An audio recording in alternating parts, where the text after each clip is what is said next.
I have officially become a runner, and this is crazy because I always hated running and now I actually enjoy it. A few weeks ago I ran my first marathon and I immediately want to do it again. So in this video I'm going to share how I did it, how I actually came to enjoy running, how I went from hating running to considering myself a runner in about 12 weeks. And at the end of the video I'll give you my full marathon story. I'll tell you how it went, what my result was, and what I learned from the whole experience. My hope is that if you are someone that wants to run a marathon, maybe you've been to a marathon finish line and felt the energy. It seems like something you would want to do, but you hate running. These steps that I took to actually start enjoying running are things that you can do that will hopefully nudge you in that direction and get you to the marathon finish line. All right, step one. The first thing I did was I signed up for an event. I signed up for a full marathon. I wanted to just go straight to the full marathon, so I signed up. I think the furthest I'd ever run was 6 or 8 miles. But I signed up, I booked the hotel, made all the arrangements, but that alone was not enough. So I did that back in 2020. I signed up for a marathon that was gonna be that fall. I went out and I started training and I hated it. So I ended up deferring the marathon. I couldn't get my money back. So I just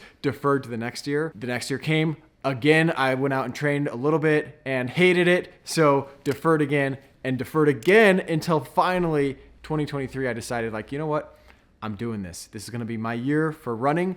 I'm going to commit to this. So that leads me to my next point, which made all the difference. I got a marathon training program and I stuck to it almost exactly. During the summer, I still wanted to be doing some lifting and cycling and hiking. So I did miss some of the training runs, but I stuck to it pretty close. I think one of the biggest mistakes that people make in doing a marathon, probably mostly dudes that played sports in high school, is they think that they can kind of just wing it. They think they can train just a little bit and then they show up at race day and they end up just grinding, they end up pushing through and they do it, they finish, but they have a terrible time. They don't have fun, they don't perform that well, and then they never want to do it again. So I didn't want that to happen. So the training program that I used was just the one that I got from the actual race that I did. And I actually really liked it because it let you choose your goal finish time, and then it would tell you every single day how far you're going to run and at what pace. It actually tells you the pace. And I was really surprised because a lot of times it's way slower than I would have thought. So I learned that what you're doing is you're building up an aerobic base. So you're trying to just log as many miles as you can. So a lot of times you're saving yourself for the next day's run. So it would have me running a 9 or a 10-minute mile and it would feel super easy, but that's a good thing. So people would actually be passing me. People, other runners would pass me and I would just stick to my pace, just look at my watch, make sure I'm on track. And that made a huge difference to actually start to enjoy running. So I was looking at the training programs, trying to decide what my goal should be. And that brings up a good question. What is considered a good marathon finish time? According to a study done by Run Repeat, where they analyzed over 19 million marathon results in over 32,000 races worldwide, they found the overall average marathon time is 4 hours, 29 minutes, and 53 seconds. But that includes everyone. So breaking it down even more, this chart shows average marathon times for males. So for my age group, 31 to 40, they're saying an average time for a beginner is 5 hours and for a novice is 4:13. So I'm guessing that's where I would be, is the beginner novice category. But these are average times, and I'm looking for something above average. So I did some digging, I asked around, and this is my breakdown of marathon times. 2 hours, 35 seconds. This is the world record time. This was set this year by a guy by the name of Kelvin Kiptum. It was in the Chicago Marathon this year. Fastest time ever. This is a 4-minute 36 average mile. I would be a happy man if I could run 1 mile at 4 minutes and 36 seconds. But to do that 26 times in a row, that's unfathomable. So to achieve, a time close to 2 hours, you got to be a special kind of person. You got to be, really there's, one thing that matters a whole lot. Seriously though. So if you look at the charts for the top marathon finish times for men, you can just look at these flags here. Look at this. It's wild, actually. So these are the top. You gotta scroll to find an American. You gotta go to page 2 to find an American. So the top American time is at least the one listed in here, 2:05:38. There's a guy by the name of Ryan Hall that he ran a 2 hour and 4-minute 58 second marathon, but I guess there's some dispute because it wasn't an official course that he ran. But he doesn't seem to think so. I mean, he's got here in his bio, fastest marathon and half marathon in US history. Okay, back to my breakdown. So the fastest time by an American is, somewhere in here, 2:04, 2:05. So this guy, Connor Mantz, making us proud, in the same Chicago Marathon, he ran a 2:07:47, which is an Olympic qualifying time. So 2:08:10 is the Olympic standard. So if you're running a sub 215, if you're in this area here, you're like, breaking the top charts. You're one of the best runners ever in the world. So moving on to the next bracket down, so the kind of 230 to 215 range. This is obviously insanely fast still. If you're running at this pace, then you are winning your local marathons. You are insanely fast. The guy that won in the marathon that I did ran a 216, I believe, something around that area. Okay, the next bracket, so between 230 and 3, this is still an insane time. If you're getting this, then your life is probably running. Ryan Trahan ran a 236 marathon. Here in the sub 3 bracket, you got a lot of your running influencers. You got this guy, Jeremy Miller. You got Kafusi with the 258. Matt Choi with the 259. If you're getting sub 3, then this qualifies you for the Boston Marathon. And for women, it's 3:30. So that is a very fast time. I do think that like within this area, like sub 3 is doable for someone that's new to running. And I think a lot of these guys are kind of new to it. They didn't grow up running. So very doable, but insanely fast. That means you're averaging like a 650 mile pace. So then moving to the next bracket, like between 3:30 and 4, I feel like this is a respectable time for someone that is, new to running. Anything between 4 and 5 is like, probably didn't train enough, and maybe you got a little cocky thinking, you were in shape and you could just kind of wing it. You listen to David Goggins, so of course you're going to grind through it. You're going to suffer through it. Anything 5+, like in my category, obviously, so someone that's fit, healthy, male, under 40, 5+ is just like the guy that, I ran a marathon with no training and, he's probably walking a lot of it. So I determined that if I could get a 3:30 time for my first marathon, I would feel really good about that. I think that would be like above average for someone like me. Okay, the next thing that made a huge difference for me, and this kind of goes along with the marathon training program, it's the Apple Watch Pacer workout within the workout app. This is just the standard workout app that comes on all the Apple Watches. So you go to outdoor run and you select Pacer workout. And then here it allows you to choose the miles that you want to run and then the time that you want to complete it in. And then you can see it shows you your average pace. So as you're running, it will tell you your current mile pace and your average mile pace, and then how far above or below your goal pace you are. So it was super easy with the training program because I knew I was going to run like 7 miles at an 8-minute pace. And then I would just plug that into the Pacer app. And then I would just be checking my watch, making sure I'm hitting the right pace. Just got this new running tank top. Let's check it out. Okay. Wow, this is like paper thin. Okay, this is sick. Just in time for freezing temperatures. It was on sale, so I had to buy it, but I'm realizing that people probably don't wear this in the winter. So half the fun of starting a new hobby is all the gear that you get to buy. Get into running for just that. They have cool stuff. All right, that was actually unintentionally kind of a sick segue to my next thing, which is I bought some legit running shoes. So these are the Clifton 8s, the Hokas, and they're great kind of daily trainers. But I got them a size and a half bigger than what I normally wear. So these are size 12s. I normally wear a 10 and a half. And my feet, I never had any feet problems. I never had like blisters, anything. There was actually one time during the summer when I ran in these. These are the same shoes, the Clifton 8s, but they're like in my actual size. So I got them in 10 and a halves. I ran in them one time and my toenails were bruised. I had blisters.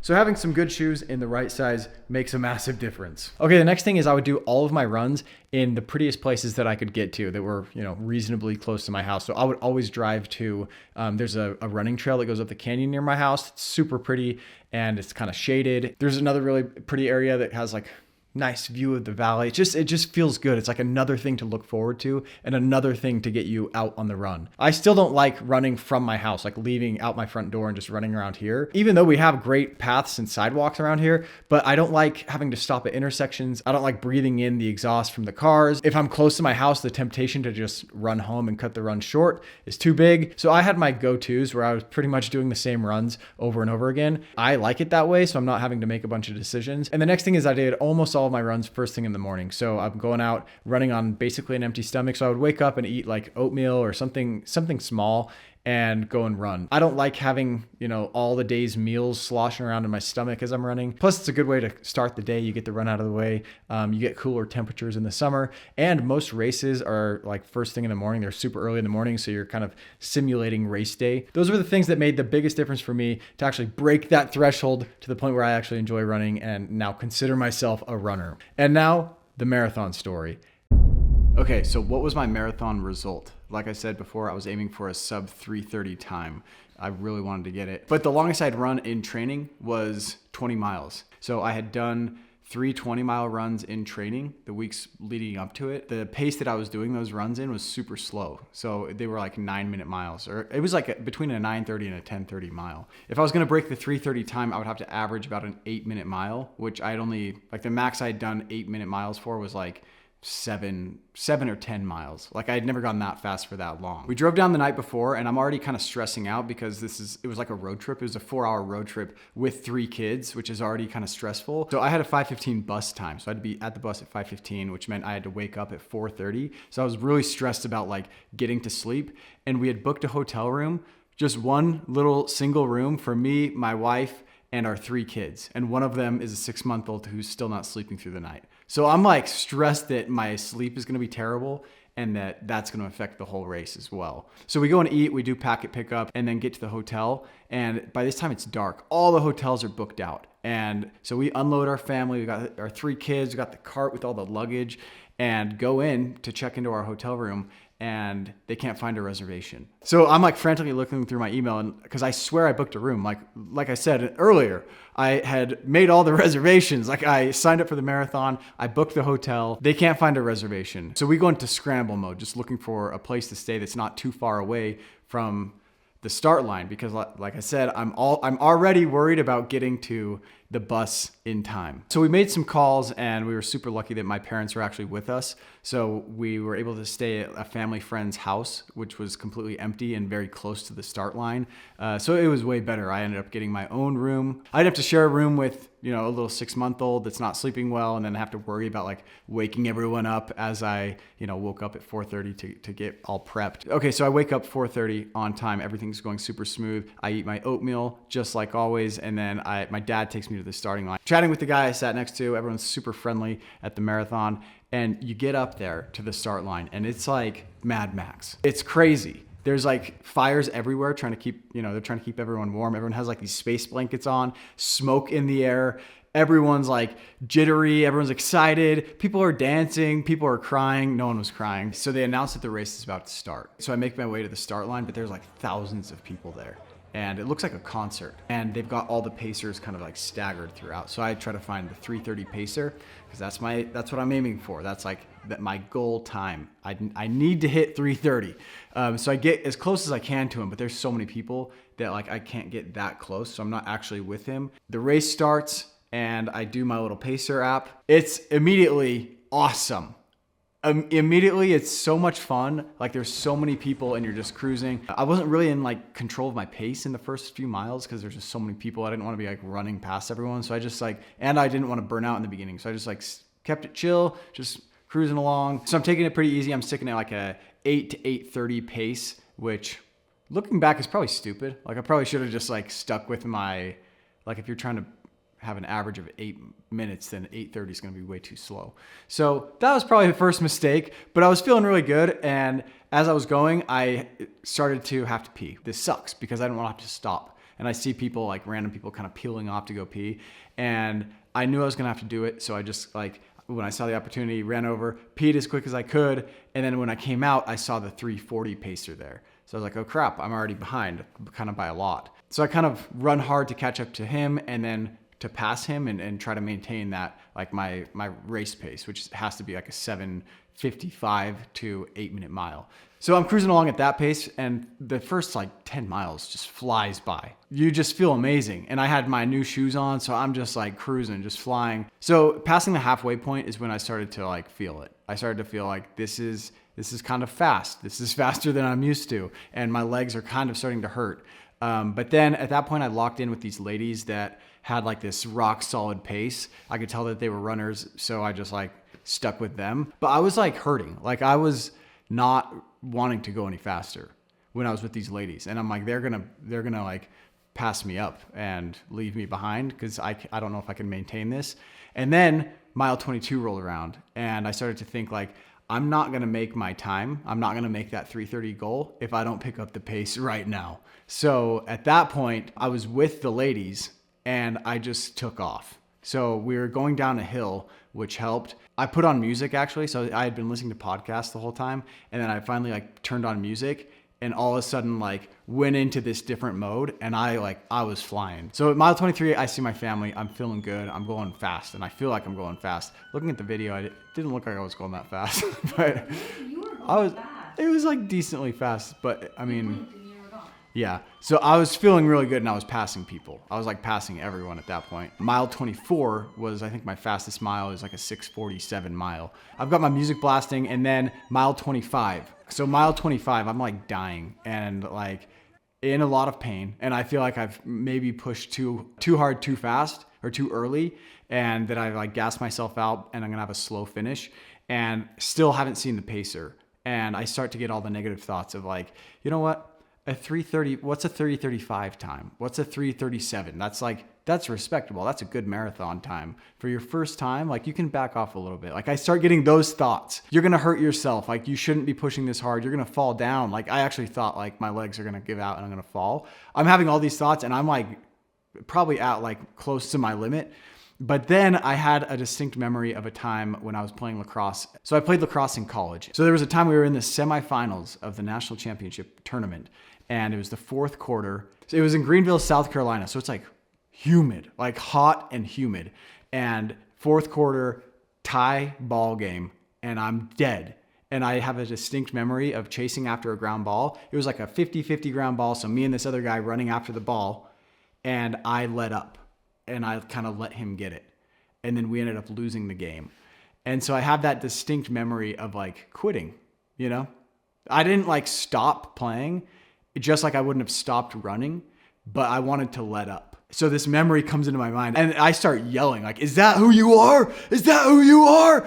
Like fourth quarter, you let up. Like that's like flooding into my mind. And then that like gives me this like, almost like a rage where I'm like, no, that is not who I am. I can push through. I can push and like go further than I imagine possible, or go further than I am feeling comfortable with. So then up ahead, I see the 3:30 pacer. So I like start booking it, and I'm feeling absolutely terrible at this point. My running form completely broke down. I was one of those like hobbling like guys. So I get past the pacer, and I have to hold out for like another like 3/4 of a mile. And I'm just like looking over my shoulder, keep looking over for sure, like thinking he's going to pass me. And the only thought that was coming into my mind there is like, you always see these marathon times that are like, oh, I got a 4:02, missing their goal by like seconds or minutes. In those times when I hear about people doing that, I'm always like, why didn't you just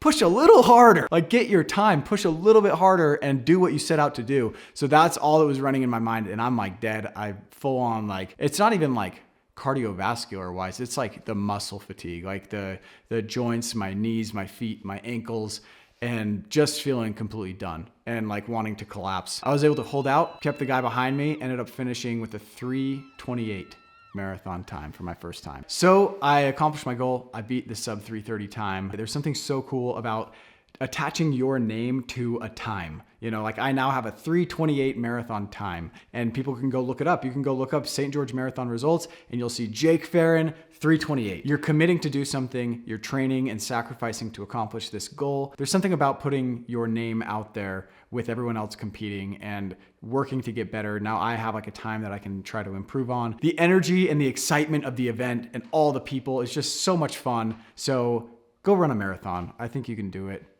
You can do it. Thank you for watching, and I'll talk to you in the next one. Bye.